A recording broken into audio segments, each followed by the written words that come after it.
আজকের গল্পের নাম পুরঞ্জন উপাখ্যানের তাৎপর্য। একদা নারদ মুনি মহারাজা প্রাচীন বহ্নিকে বললেন, মহারাজ, প্রাচীনকালে পুরঞ্জন নামে এক মহা যশস্বী রাজা ছিলেন। তার অবিজ্ঞাত নামে এক বন্ধু ছিলেন। কেউই তার ক্রিয়াকলাপ জানতে পারত না। প্রভাবশালী রাজা পুরঞ্জন নিজের বাসযোগ্য স্থানের সন্ধানে সমগ্র পৃথিবী ঘুরেছিলেন, কিন্তু যখন কোথাও যথাযোগ্য স্থান পেলেন না, তখন তিনি হিমালয় পর্বতের দক্ষিণে শানু দেশের কর্মভূমি ভারতবর্ষে এক নবদ্বারযুক্ত নগর দেখতে পেলেন। সেই নগরটি সর্বপ্রকার সুলক্ষণযুক্ত ছিল। এই নগরের চারিদিকে প্রাচীর এবং উপবন, অট্টালিকা, পরিখা, গবাক্ষ, স্বর্ণ, রৌপ্য এবং লৌহ নির্মিত শিখর সমন্বিত বহু সংখ্যক গৃহ নগরটির সর্বত্র পরিব্যাপ্ত ছিল। সেই আশ্চর্য উপবনে বিচরণ করতে করতে রাজা পুরঞ্জন এক পরমা সুন্দরী নারীকে দেখতে পেলেন, যিনি দৈবক্রমেই সেখানে এসে পড়েছিলেন। তার সঙ্গে 10 জন অনুচর ছিল, যারা প্রত্যেকেই 100 জন করে নায়িকার অধিপতি ছিল। সেই স্ত্রী লোকটির দ্বারপাল এক পঞ্চফণাযুক্ত সাপ তার সঙ্গে থেকে তাকে সব দিক থেকেই রক্ষা করছিল। নব যৌবনশালিনী সেই সুন্দরী বিবাহের জন্য উত্তম পুরুষের অন্বেষণ করছিলেন। রাজা পুরঞ্জন সেই নারীকে দেখে বিবশ ও অধীর হয়ে সেই রমণীর অনুগ্রহ ভিক্ষা করতে লাগলেন এবং সেই রমণীয় স্মিত হাস্যে নিজের অনুমোদন জ্ঞাপন করলেন এবং অবশেষে তারা বিবাহ করে সেই দম্পতি পরস্পর সম্মতিক্রমে সেই পুরীতে প্রবেশ করে 100 বৎসরকাল আনন্দ উপভোগ করতে লাগলেন। এইভাবে বহুবিধ বিলাস বিভ্রমের দ্বারা পুরঞ্জনকে সম্পূর্ণরূপে নিজের বশীভূত করে পুরঞ্জনই তার আনন্দ বিধানে তৎপর হয়ে তার সঙ্গে সুখ সম্ভোগে রত হলেন। সেই সময়ে চণ্ডবেগ নামে এক গন্ধর্ব রাজ ছিলেন। তার অধীনে 360 জন মহাবলবান গন্ধর্ব ছিল। সেই গন্ধর্ব রাজ চণ্ডবেগের সেই অনুচরগণ যখন রাজা পুরঞ্জনের নগর লুণ্ঠন করতে শুরু করল, তখন পঞ্চফণাযুক্ত সর্প প্রজাগর তাদের বাধা দিল। পুরঞ্জনপুরীর অধ্যক্ষ সেই মহাবলবান সর্প একাকী 100 বৎসর সেই 720 জন গন্ধর্ব গন্ধর্বীর সঙ্গে যুদ্ধ করতে লাগলো। বহু সংখ্যক বীরের সঙ্গে একাকী যুদ্ধের ফলেই নিজ পক্ষীয় সেই প্রজাগণ ক্রমশ দুর্বল হয়ে পড়েছে দেখে রাজা পুরঞ্জন নিজ রাজ্য এবং নগরে বসবাসকারী বন্ধুবর্গের সঙ্গে অত্যন্ত উদ্বিগ্ন এবং দুশ্চিন্তাগ্রস্ত হয়ে পড়লেন। ক্রমে ক্রমে কালকন্যা জরাও তাকে তার ভয়ঙ্কর বাহুপাশে বদ্ধ করলে তার সমস্ত শ্রী অন্তর্হিত হল। বিষয়ভোগে আসক্ত হওয়ায় অত্যন্ত দীন ভাব প্রাপ্ত হলেন এবং তার বিবেক বুদ্ধিও নষ্ট হয়ে গেল। অবশেষে মহাবলশালী যবনরাজ কর্তৃক বলপূর্বক আকৃষ্ট হয়ে নীত হয়ে থাকলেও পুরঞ্জন অজ্ঞানে আবিষ্ট হয়ে তার হিতৈষী পুরাতন বন্ধু অবিজ্ঞাতকে স্মরণও করলেন না এবং হৃদয়ে সেই স্ত্রী চিন্তা করতে করতেই তিনি পরবর্তী জন্মে রাজশ্রেষ্ঠ বিদর্ভ নৃপতির গৃহে পরমা সুন্দরী কন্যারূপেই জন্ম নিলেন। সেই বিদর্ভ নন্দিনী যখন বিবাহযোগ্য হলেন, তখন পাণ্ডব নৃপতি মহারাজ মলয়ধ্বজ যুদ্ধে সকল রাজন্যবর্গকে পরাজিত করে তাকে বিবাহ করলেন। কালক্রমে রাজর্ষি মলয়ধ্বজ পুত্রদের মধ্যে সমগ্র পৃথিবীর শাসনভার বন্টন করে দিয়ে ভগবান শ্রীকৃষ্ণের আরাধনার ইচ্ছায় স্ত্রীসহ মলয় পর্বতে গমন করলেন। পতিব্রতা বৈদর্ভী এ যাবৎকাল সর্বপ্রকার ভোগ পরিত্যাগ করে গভীর অনুরাগের সঙ্গে নিজের পরম ধর্মজ্ঞ স্বামী মলয়ধ্বজের পরিচর্যা করে চলেছিলেন, কিন্তু অবশেষে স্বামীর চরণ সেবা করতে গিয়ে যখন দেখলেন তার চরণে জীবিত মানুষ সুলভ তাপ একেবারেই অনুপস্থিত, তখন তিনিও মৃগীর মতন অত্যন্ত উদ্বিগ্ন হয়ে পড়লেন এবং অনন্তর কাষ্ঠর দ্বারা চিতা রচনা করে তার ওপরে পতির শব স্থাপন করে অগ্নি সংযোগ করলেন এবং বিলাপ করতে করতে নিজে অনুমৃতা হওয়ার সংকল্প করলেন। এই সময়ে তার পুরাতন মিত্র এক আত্মজ্ঞানী ব্রাহ্মণ সেখানে উপস্থিত হলেন। তিনি সেই ক্রন্দন পরায়ণা অবলাকে মধুর বাক্যে সান্ত্বনা দিয়ে বললেন, তুমি এবং আমি দুই বন্ধু পূর্বে মানস বিহারী দুটি হংস ছিলাম।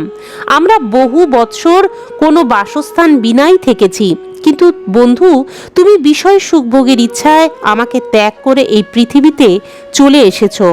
তুমি বিদর্ভ রাজকন্যা নও, এই বীর মলয়ধ্বজও তোমার স্বামী নন।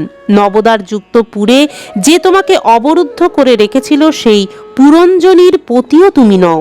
তুমি পূর্বজন্মে নিজেকে পুরুষ বলে মনে করতে, এখন নিজেকে সতী বলে ধারণা করছো। এই সবই আমার সৃষ্ট মায়ার ফল। প্রকৃতপক্ষে তুমি পুরুষও নও, স্ত্রীও নও। আমরা দুজন তো দুটি হংস। আমাদের প্রকৃত স্বরূপ অনুভব করো হে মিত্র। আমি ঈশ্বর, যে তুমিও সেই জীব। তুমি আমার থেকে ভিন্ন নও। বিচার করে দেখো, আমি সেই যে তুমি। জ্ঞানী পুরুষ আমাদের দুজনের মধ্যে সামান্যতম পার্থক্যও দেখেন না। এই রূপেই সেই মানস সরোবরবাসী হংস জীব এবং হংস ঈশ্বর কর্তৃক প্রতিবোধিত হয়ে নিজ স্বরূপে স্থিত হলেন এবং নিজ মিত্ররূপী পরমেশ্বরের বিরহের ফলে নষ্ট স্মৃতি পুনরায় লাভ করলেন। রাজা প্রাচীন বহ্নি নারদ মুনিকে বললেন, ভগবান, আপনার উক্তির তাৎপর্য সম্পূর্ণরূপে আমার বোধগম্যই হয়নি। তখন নারদ মুনি মহারাজকে বললেন, মহারাজ, পুরঞ্জন হলো জীব, যে নিজের জন্য 1, 2, 3, 4 অথবা বহু পদ বিশিষ্ট কিংবা পদহীন শরীররূপ পুর নির্মাণ করে থাকে। সেই জীবের সখা, যাকে অবিজ্ঞাত নামে উল্লেখ করা হয়েছে, তিনি ঈশ্বর, কারণ কোনো প্রকার নাম, গুণ অথবা কর্মের দ্বারা তার স্বরূপ পরিচয় জীব উপলব্ধি করতে পারে না। জীব যখন সুখ দুঃখ রূপ সকল প্রাকৃত বিষয় ভোগ করতে ইচ্ছুক হয়, তখন সে অন্য কোনো শরীর অপেক্ষা 9 দ্বার, 2 হাত এবং 2 পদ বিশিষ্ট মানব দেহকেই উপযুক্ত বলে মনে করে। বুদ্ধি অথবা অবিদ্যাকেই পুরঞ্জনী নামে স্ত্রী বলে যেন।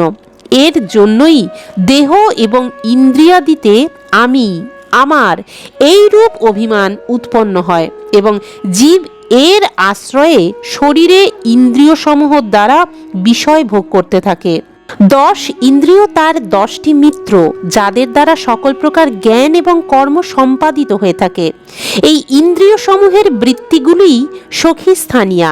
প্রাণবায়ুই এই নগরের রক্ষাকর্তা সর্প, যার প্রাণ, অপান, ব্যান, উদান সমানরূপে 5 প্রকার বৃত্তি তার পঞ্চফনা স্বরূপ। জ্ঞান কর্ম ভেদে 2 প্রকার ইন্দ্রিয়ের নায়ক মনকেই 11তম মহাবলী যোদ্ধা বলে যেন। শব্দাদি পঞ্চ বিষয়ক পঞ্চাল দেশ, এরই মধ্যে সেই নবদ্বারযুক্ত নগর প্রতিষ্ঠিত। সেই নগরে যে এক এক স্থানে 2টি করে দ্বারের কথা বলা হয়েছে, সেগুলি হলো 2 নেত্র, 2 নাসা ছিদ্র এবং 2 কর্ণ ছিদ্র।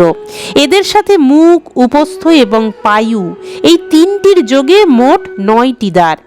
এইগুলির মাধ্যমে জীব সেই ইন্দ্রিয় সংযুক্ত হয়ে বাহ্য বিষয়ে গমন করে থাকে। গন্ধর্বরা চণ্ডবেগ প্রকৃতপক্ষে সংবৎসর, যা নিরবধি অসীম কালেরই পরিচ্ছিন্ন রূপে বোধের সহায়ক। তার অধীন 360 জন গন্ধর্ব হল দিন এবং গন্ধর্বীগণ হচ্ছে রাত্রি। এরাই পুনঃ আবর্তিত হয়ে মানুষের আয়ু হরণ করে। বৃদ্ধাবস্থা বা জরা হলো সাক্ষাৎ কালকন্যা। কোনো প্রাণী তাকে গ্রহণ করতে চায় না। মৃত্যুরূপী যবনরাজ তাকে লোক সংহারের প্রয়োজনেই ভগিনী রূপে স্বীকার করে নিয়েছেন। আধি এবং ব্যাধি সমূহ সেই যবনরাজের পদাতিক সৈন্য এবং প্রজ্জার নামক তার ভ্রাতা প্রকৃতপক্ষে শীত ও উষ্ণ, এই দ্বিবিধ জ্বর, যা প্রাণীবর্গকে পীড়িত করে দ্রুত মৃত্যুমুখে নিয়ে যায়। এইভাবেই অজ্ঞানান্ধকারে দেহাভিমানী জীব নানান প্রকার আধি দৈবিক, আধি ভৌতিক এবং আধ্যাত্মিক দুঃখ কষ্ট ভোগ করে 100 বৎসর পর্যন্ত মনুষ্য শরীরে বদ্ধ থাকে। প্রকৃতপক্ষে সে নির্গুণ হয়েও প্রাণ, ইন্দ্রিয় এবং মনের ধর্মসমূহকে নিজের উপরে আরোপ করে আমি, আমার এইরূপ অভিমানে বদ্ধ হয়ে ক্ষুদ্র বিষয়সমূহের চিন্তায় রত থেকে বিভিন্ন প্রকার কর্মের অনুষ্ঠান করে চলে।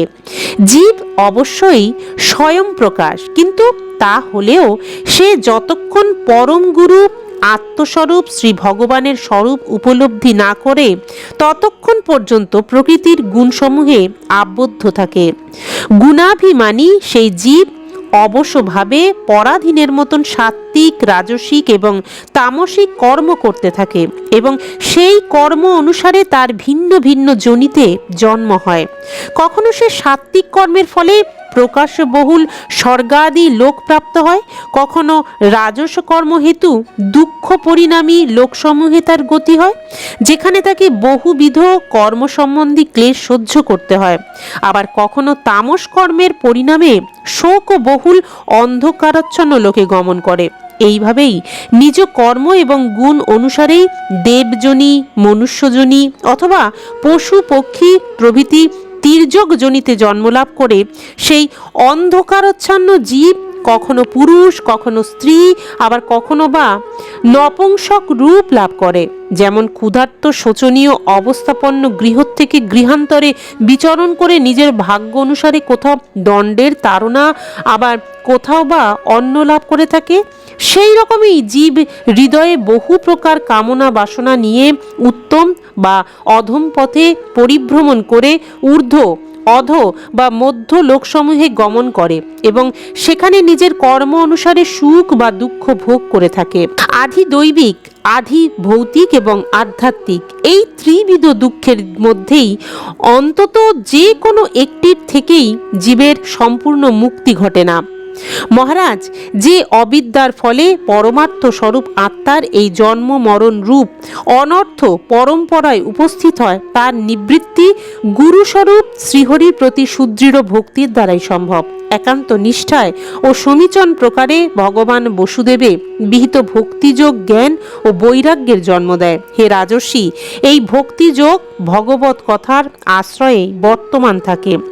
এর জন্য যে ব্যক্তি প্রতিদিন শ্রদ্ধার সঙ্গে তা শোনে বা পাঠ করে, সে অতি শীঘ্রই এই ভক্তিভাবের অধিকারী হয়। মহারাজ, যেখানে ভগবত কীর্তন বা শ্রবণে ব্যগ্র হৃদয়ে বিশুদ্ধ চেতা ভক্তগণ অবস্থান করেন, সেই সজ্জন সমাজে মহাপুরুষগণের মুখ নিঃসৃত ভগবান মধুসূদনের চরিত্র কথারূপ অমৃত নদীধারা সর্বত্রই প্রবাহিত হতে থাকে।